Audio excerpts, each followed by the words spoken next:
Hi, good afternoon, everyone. I hope you're doing well on this. Well, I'm not sure if actually in the Netherlands it's sunny or not. Here in Hungary, it's very sunny. I'm hosting you this webinar from Hungary, actually. My name is Edina. I'll be your host today. And I have some difficulty with my PowerPoint, but now it's working. So yes, my name is Edina. I actually moved to the Netherlands bit over 7 years ago, almost 8 years ago. And I've been with Adams for almost 7 years now as well. I'm managing our Rotterdam office. And actually, I joined Adams back in the days in 2013 when the economy was deep in the recession. So it was a very different market situation to what we developed to throughout the years. Yeah, in 2013, it was a completely company-driven market. And throughout the years, we went more and more towards candidate-driven market. And now, due to the COVID-19 situation, we are experiencing again some market changes. And that's why we wanted to prepare this webinar for you to help you, guide you through what to do in this changing environment, these changing circumstances, what to do in the new normal, let's say, when you have to hire people remotely and onboard people remotely, actually. So I hope you'll find this useful. Before we go into more about the content, I would like to introduce Adams to you. So Adams is a multilingual recruitment agency. We are specialized on the international market in the Netherlands. We are interviewing candidates who speak 1 or 2 European languages. And of course, our clients require similar language skills for their jobs. So we try to make the best match between our candidates and the openings that we have with our clients. We are on the market for over 20 years now, and we have 2 offices in Amsterdam and in Rotterdam. So we mostly focus on the Randstad area with expanding our business further and further to the North Brabant region. This is the agenda for today. So we're going to start with video interviews and how best to prepare for video interviews. Then we're going to talk a bit about how you can represent your company culture through a video interview, how you can assess the best that your future employer, your candidate is able to work independently, and how you can onboard your new hire remotely. And in the end, we'll have a Q&A session. Having said that, I'm actually used to doing presentations. I love doing presentations. I actually really like when it's interactive and there's a lot of room for communication. Unfortunately, when it comes to webinars, it's a bit less interactive. However, I thought we could make it a bit more interesting by including a poll question. This would be the first poll. I'm actually curious to see if you have any experience already with remote hiring. So I'm launching the poll now. So please give your votes. I'm curious if you have any prior experience. So I see a lot of answers coming in. And I see the majority of the people have already some experience with remote hiring, which is really interesting. I really hope that my webinar will be still useful for you and I can give you some useful tips and tricks. I see no's and not yet. So yeah, hopefully for the future you can benefit from this presentation as well. So I'm going to end the poll now and we can move on to the first bit of this presentation, video interviews. So when it comes to interviewing people, video interviewing people, in my opinion, it's really important to invest in a good video tool to avoid any technical problems.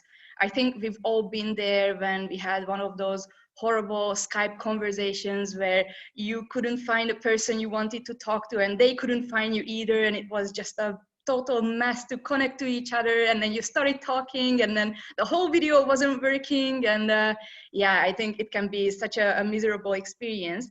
And since you are having this first initial conversation with the candidate through this video, it's really important that it stays a good experience and it's a smooth experience for both parties.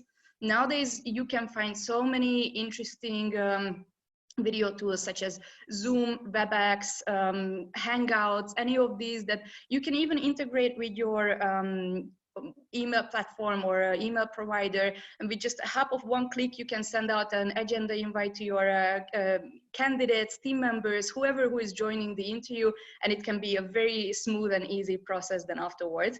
However, you also need to make sure that your employees also know how to use the tool for future reference. And of course, it's not just for the interviews, but also for later on for the training purposes and for the onboarding purposes as well, or any kinds of team meetings. By the way, I actually forgot to mention that if you have any questions throughout the whole webinar, please feel free to shoot it and ask it.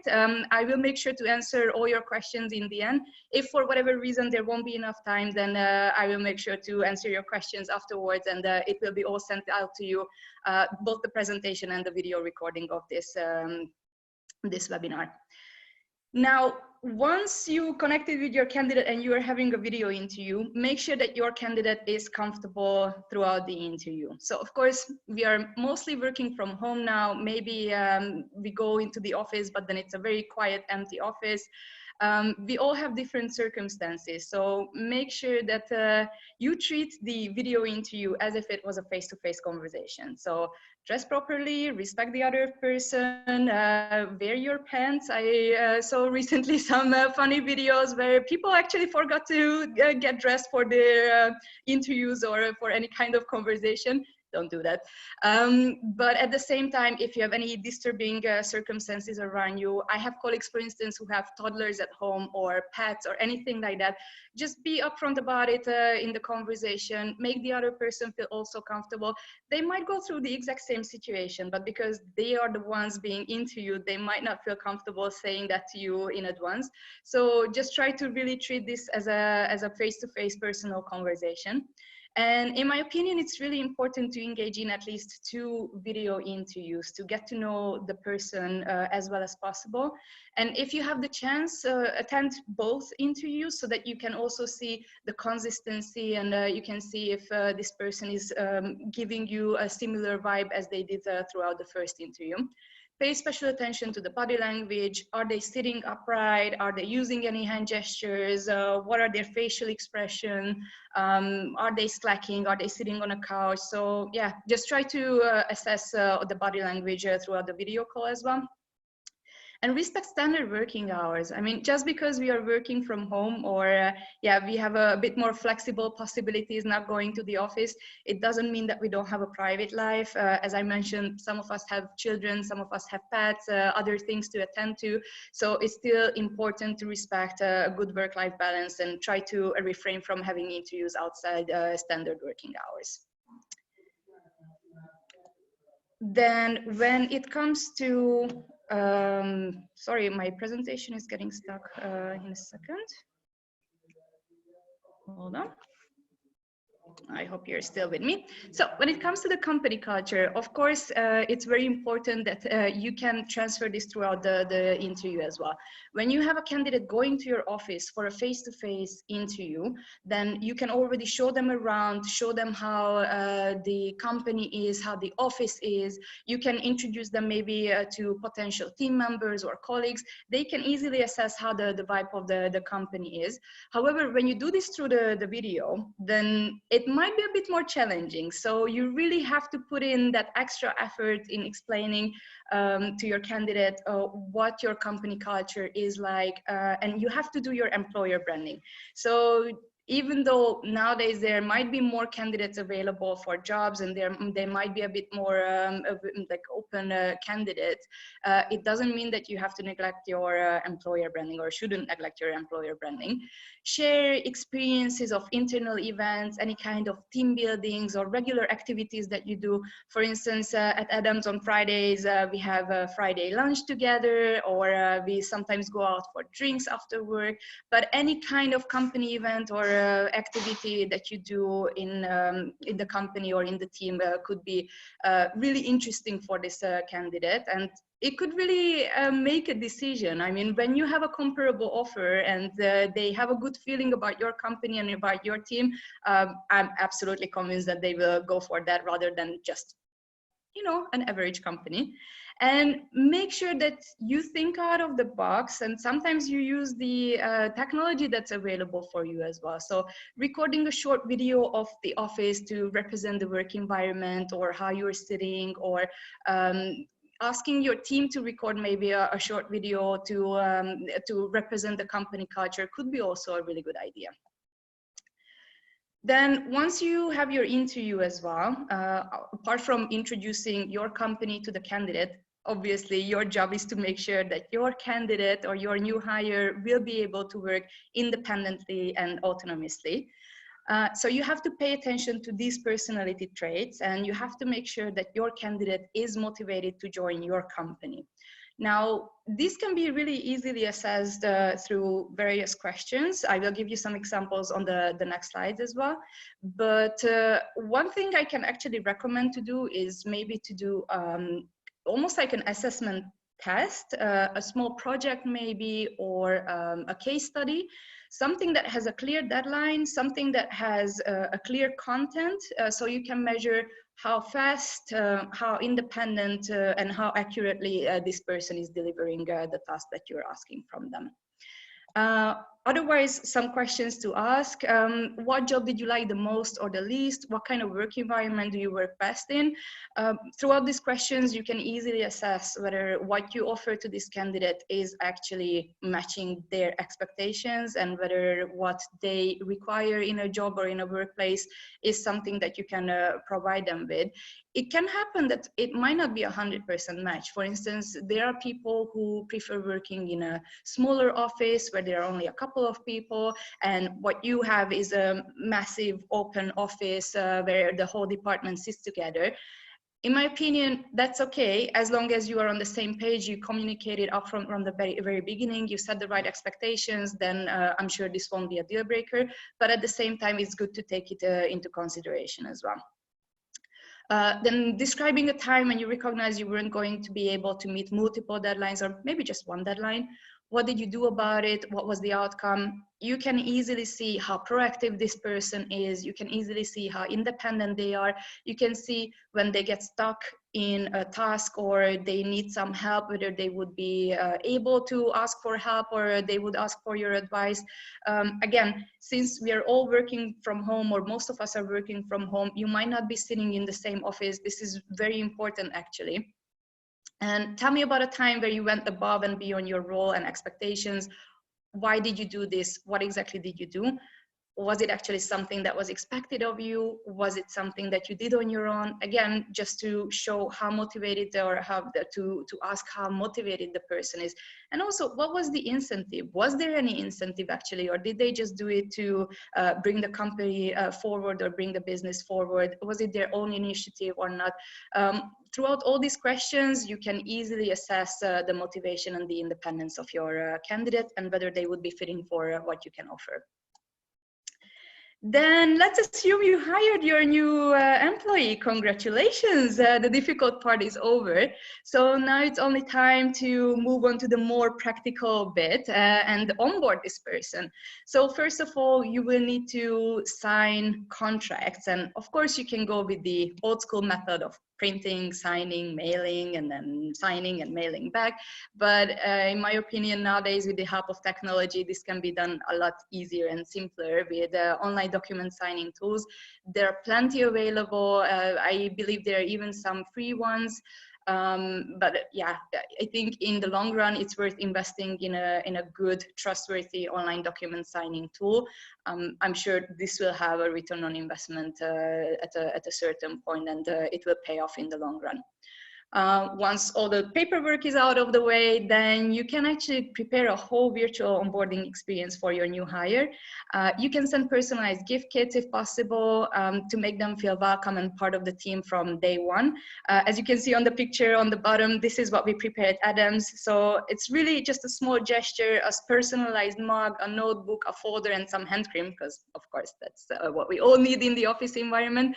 As you can see on the picture above, there are other possibilities as well, a t-shirt, a cap, a small backpack, or anything like that. But even if you don't have the budget to invest in such a gift kit, just sending a postcard or a personalized message to the new hire can make such a difference, and it makes them feel already welcomed in the team and as part of the team already from the first minute. Now, once everything is out of the way, your person is ready to start, you just have to make sure that they also have all the tools available for them to start. So do they have a laptop? Do they have a phone? Do they have all software that's necessary to do their job? Do they have, sometimes the companies require multiple screens to work on. Do they have that kind of possibility? And maybe you have an internal IT department, maybe you work with an external IT provider. I'm sure you've all requested these kinds of things before, and you had to make sure that when your new hire is physically starting, that they have everything available. The process is not that different. However, because of the new situation and because everyone is working remotely, it might require a bit more logistics to make sure that your new hire gets everything. So in my opinion, it's worth reviewing that process and maybe giving it a bit more time before someone can start, to make sure that they have all the necessary tools as well. Then they have a laptop, they have a phone, they have their personalized gift kit. What else is left? Of course, to train them. And because you're mostly training them on board or online and from a distance, you have to make sure that they have actually access to an online training platform. It can be live training through their team members. It can be pre-recorded training sessions or some online training available, but you just have to make sure that the person has access to it. And my advice here would be that when you prepare an induction plan for your new hire, you send it out to your whole team. First of all, because there might be part of the training as well. So it's good for everyone to know when this person is being trained, by who they are being trained, how much they know already, how much they still have to go through, and then everyone is on the same page. Everyone can book their relative or their training, relevant training in their agenda as well. And then this way you make sure that everything is running very smoothly without having to follow up with everyone. And another good thing could be is to establishing a buddy system. So if you have a person in your team who is already there for a long time, this doesn't need to be a manager. Actually, it shouldn't be a manager or a supervisor. It should be just another team member who this person can rely on with everyday questions, day-to-day simple things that could be a bit more tedious for the manager to pay attention to all the time, but also maybe the new hire is not comfortable asking these kinds of simple questions from the manager. So it's just someone who can buddy up with the new hire and make them feel at ease during the first couple of weeks. And what's very important is that you have clear and frequent communication. So both with the new hire and with the rest of the team. And that's coming to one of my last points, because in my opinion, this is the two key takeaways when it comes to hiring someone remotely, is that you have complete full trust towards this person. You're not going to be sitting in the same office in the beginning. Maybe it's not even going to happen in the first couple of weeks, months. You need to make sure that you have a complete trust towards your new hire, and that they will try their best to deliver the results that they need to, and that you keep an open, clear, transparent communication with them, and that you set the right expectation both towards the new hire and towards your team, so that everyone is on the same page and they can work actually efficiently together as a team. To sum up, make sure you have good video interview tools available. There are so many different possibilities. Just do your research and try to find the best one for your needs. Make your candidate comfortable and pay attention to the body language. So already during the conversation, when you see they're tensing up, try to release this tension. Your energy can easily transfer throughout the video call as well. Emphasize the company culture and do your employer branding. Make sure that the candidate is comfortable working independently and is capable of working independently, and create a virtual onboarding process to make the first couple of weeks very smooth for the new hire. I have actually one last question for you before moving on to your questions. So I have another poll. Do you think that after watching this webinar, remote hiring will be easier for you? And let me see if I can launch. And the poll, here it goes.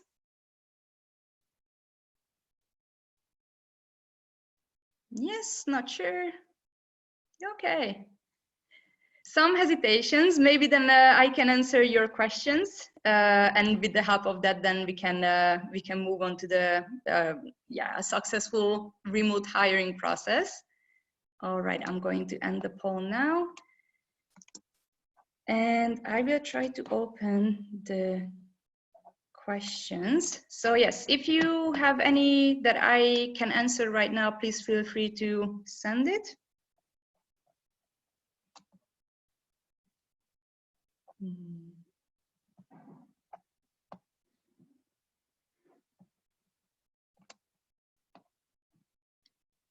No questions? All right. Well, if you don't have any questions, I'm not sure. I don't see anything. Oh, something just came in. How do you assess cultural fit during online interview? Yes, that's a very good question. Actually, it might be a bit difficult. In my opinion, just by asking the right questions. So maybe, what do you do in your free time? What do you appreciate about a team? What do you appreciate about a company or a work environment? Also the question that I already mentioned before, what kind of work environment do you operate the best in? So all these kind of questions could actually help with assessing a cultural fit during an online interview. Another question came in from Serena. How long do you think the buddy system shall last? We actually do have a buddy system at Adams. In the beginning, we started with 3 months, and then eventually I believe we reduced it to 1 to 2 months, depending also on the need of the new hire. You might have a junior person who requires a bit more help in the beginning. You might hire someone who has several years of experience, so then they don't need that much assistance actually. I would say a minimum of 1 month, and then you can always see how everything is going. All right, another question came in. How Adams approaches to bias during remote interview processes. I'm actually not sure what you mean by bias, or I'm not sure if I understand this question properly. So maybe if you can elaborate, Daniela, then I'm more than happy to answer it. Should we give a task to a candidate even if that's not our usual method during hiring?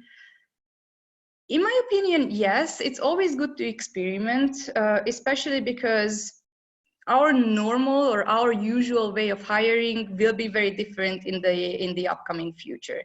So of course we are used to doing things a certain way, but as the world is changing and as we have to get adjusted to the new situation and the whole yeah, this mess that the virus created and all the changes that this virus created, I think it's always good to experiment with new methods, and maybe something beneficial can come out of it.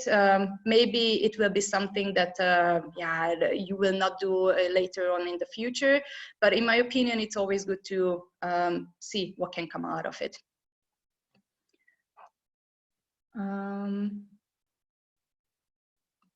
Any other questions maybe? Regarding diversity and inclusion, how does Adams deal with it and how you assess it during the interviews? All right, so the first part of the question was, how does Adams approach bias during remote interview processes? And it's with regards to diversity and inclusion, and how does Adams deal with it? How you assess it during the interviews. So it's a bit tricky question to answer, Daniela, because of course I can tell you how we hire at Adams, but of course don't forget that we are a recruitment agency. So we are mostly yeah, sending candidates for interviews to our clients, and then we try to help them avoid these biases. When it comes to diversity and inclusion, I think it's very simple. As long as you have regular team meetings once the person is hired, and yeah, you try to treat this person as if they were part of the team physically already, not just in an online remote kind of situation, then you can easily avoid these biases. Another question came in about the case study. Would you recommend to inform the candidates in prior to the interview or to give it on the spot? No, I would definitely not give it on the spot. I mean, the purpose of this case study and the task is not to stress people out. In my opinion, it's more about assessing how effectively and how efficiently they are working. So I would actually mention it that as part of the process, there will be a case study or there will be a project that they will need to deliver. And once, like, basically I would do this between the two interviews. So let's have a first interview where you mentioned there will be a case study, give them a couple of days to do the case study, and then you can discuss the results and they can present their findings on the second interview as well. That's how I would approach it, at least. All right. Any other questions, maybe?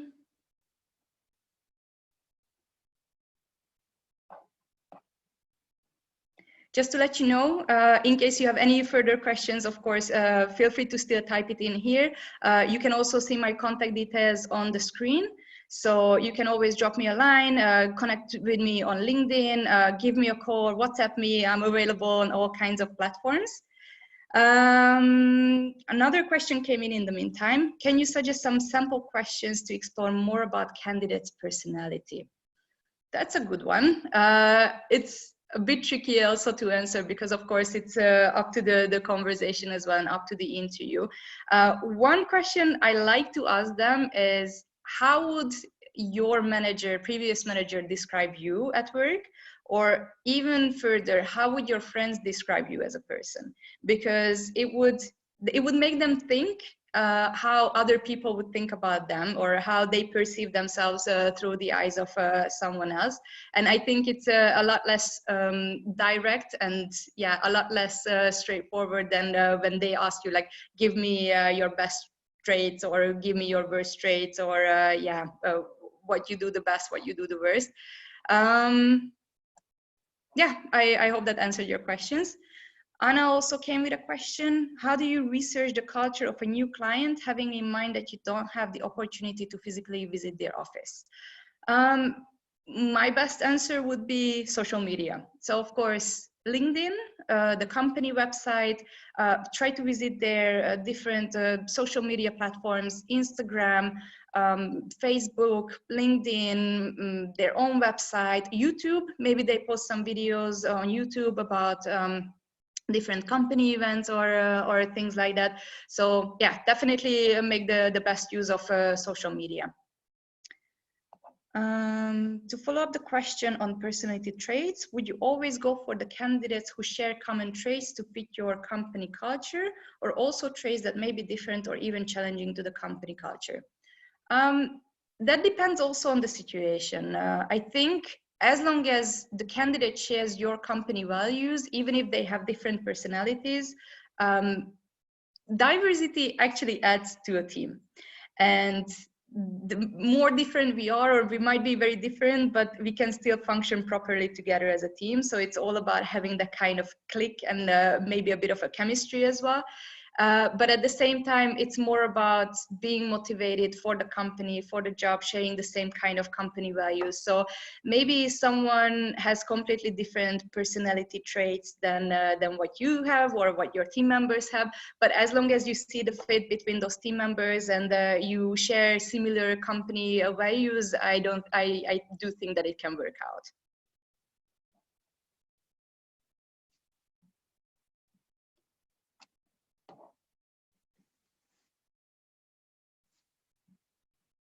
Very good question so far, I have to say. I quite enjoy going into these kinds of discussions.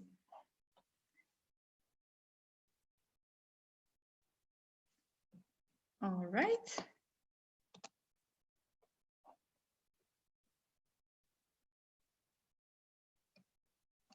I just read some chat comments in the meantime as well. I see a question that came in here. What are the main difficulties onboarding at a distance? In my opinion, what's the most difficult is, of course, not having the person next to you. So it's very difficult to see how they are responding to the training. So you need to, of course, engage in regular conversation, regular follow-up chats, maybe daily or twice daily in the beginning, just to make sure that the person understands everything, that everything is very clear. If you need to explain anything further, that you can do that. But keeping in mind or bearing in mind that you are not trying to micromanage this person. So give them some freedom, give them the trust that they can handle their tasks well, but at the same time, try to make sure that they understand everything from the beginning and everything is clear.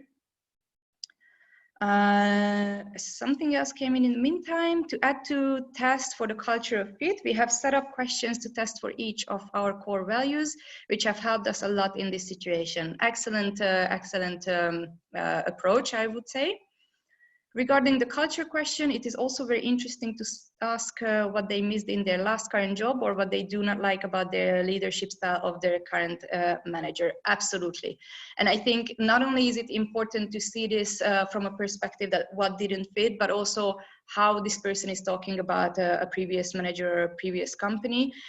It can happen that there was no click, but it doesn't mean that we have to be disrespectful about it. So I think it also shows a lot of professionalism how they approach this question. All right. I hope you found this useful. Before we close everything, I would like to also mention that we have another webinar coming up on remote onboarding, actually. So that will go more in depth about the onboarding process and how to onboard someone in a distance. So I hope you will tune in for that one too. I would like to thank you for all your attention now. And I see actually no more questions came in the Q&A part either. So I really hope I could answer all your questions. If you would like to follow up personally, please feel free to do so. I look forward to connecting with you on LinkedIn as well, and I wish you a very nice rest of the afternoon.